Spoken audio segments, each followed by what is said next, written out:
Hello everyone, स्वागत है आप सभी का मेरे यूट्यूब चैनल पे।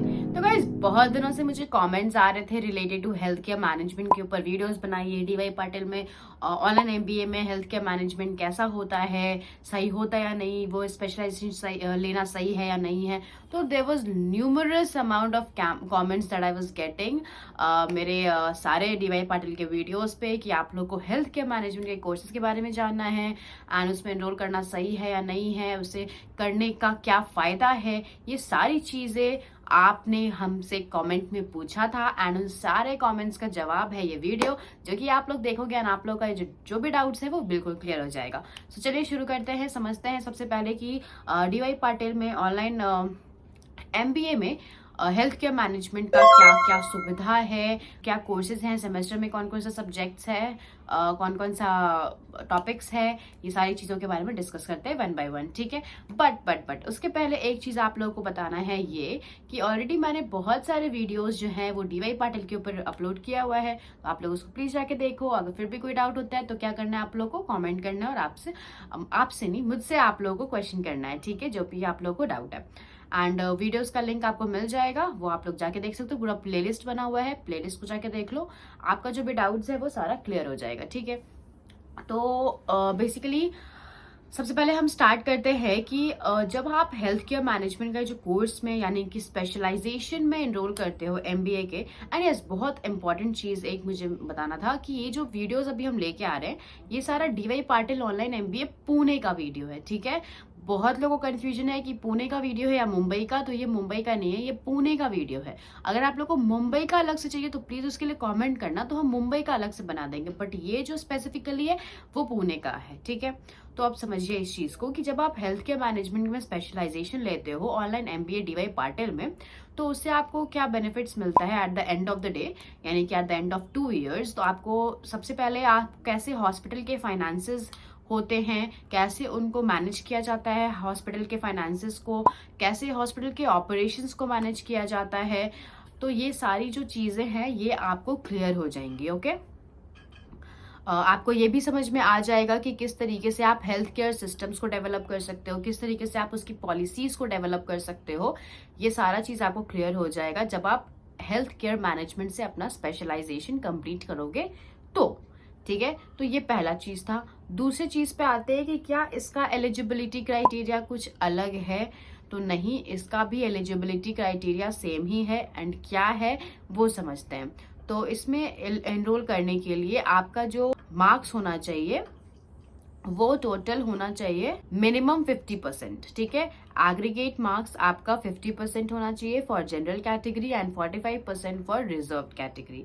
क्लियर है, और आप किसी से भी ग्रेजुएशन किए हुए हो कोई प्रॉब्लम नहीं है। अगर आपने बीबीए किया है तो भी आप एनरोल कर सकते हो, बीकॉम किया हो या कोई भी ग्रेजुएशन किया हो, 4 साल का कोर्स किया हो या 3 साल का कोर्स किया हो, आप इस ऑनलाइन एमबीए प्रोग्राम में एनरोल कर सकते हो। फाइन, नेक्स्ट पॉइंट पे आते हैं इसका सिलेबस पे, जो कि बहुत लोग का कंफ्यूजन होगा कि इसमें सिलेबस क्या क्या है, कौन कौन से टॉपिक्स कवर होंगे।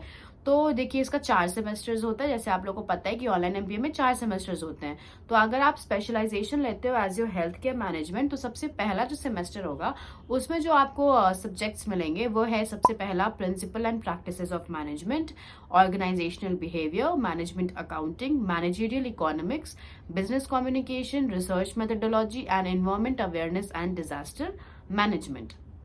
ये आपको हो जाएगा सेमेस्टर नंबर 1 का सब्जेक्ट्स। ठीक है, अब हम आते हैं सेमेस्टर 2 पे। तो सेमेस्टर 2 में आपको कौन कौन सा मिलेगा, तो सेमेस्टर 2 में आपका जो टॉपिक्स होगा वो होगा ह्यूमन रिसोर्स मैनेजमेंट, जिसको हम HRM भी बोलते हैं, marketing management, financial management, operation management, management information system, strategic management and business policy and entrepreneurship development.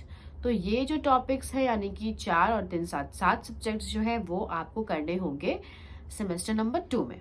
ठीक है, अब आ जाते हैं सेमेस्टर 3। तो ये जो सेमेस्टर 3 होता है ना, ये आपका तब होता है जब आप ऑलरेडी 1 साल कंप्लीट कर लिए होते हो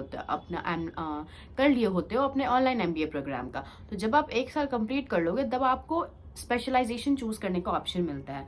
तो स्पेशलाइजेशन में आप जो भी सब्जेक्ट चूज करते हो, लाइक आपने हेल्थ केयर मैनेजमेंट चूज किया, तो अब वो हेल्थ केयर मैनेजमेंट जो है ना वो आपका सेमेस्टर नंबर 3 से ऐड हो जाएगा।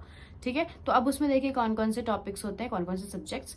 उसमें आपको पढ़ना होता है indoor and outdoor hospital services, then आपको ancillary hospital services, legal aspect of hospital and health management, marketing of health care services, community health and hospital safety and risk management, quality management in health and care services and generic elective 1 digital marketing या फिर business English. आपको कोई भी एक इसमें से topic select करना होता है जेनरिक इलेक्टिव 1 में, ठीक है।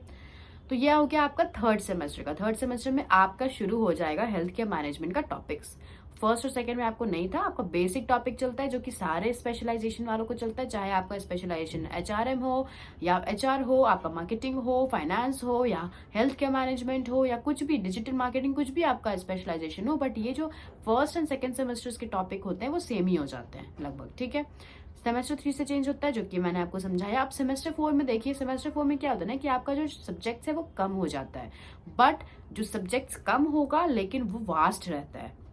जैसे आपका सबसे पहला जो होगा वो होगा hospital administration and biomedical waste management, दूसरा होगा operation management in hospitals, then है जेनरिक इलेक्टिव 2 यानी कि सॉफ्ट स्किल या फिर बिजनेस एथिक्स या फिर कॉर्पोरेट गवर्नेंस पढ़ने का आपको मौका मिलेगा, and last is your project work report. आपको एक प्रोजेक्ट वर्क मिलेगा सेमेस्टर 4 में जो कि आपको बनाना है एंड उसको आपको रिपोर्ट जो है वो जमा करना है। अब जमा कैसे करना है, बहुत लोगों को ये भी डाउट है कि हम जमा कैसे करें। तो जमा आपको जाके नहीं करना है, since it's an online programme, आपका हर चीज जो है वो ऑनलाइन ही होगा, तो आपको बिल्कुल भी टेंशन लेने का जरूरत नहीं है, ठीक है। तो ये तो हो गया थर्ड पार्ट क्लियर। बस ये चीज के लिए बहुत लोगों को कंफ्यूजन था, जो कि आई थिंक अभी क्लियर हो गया होगा।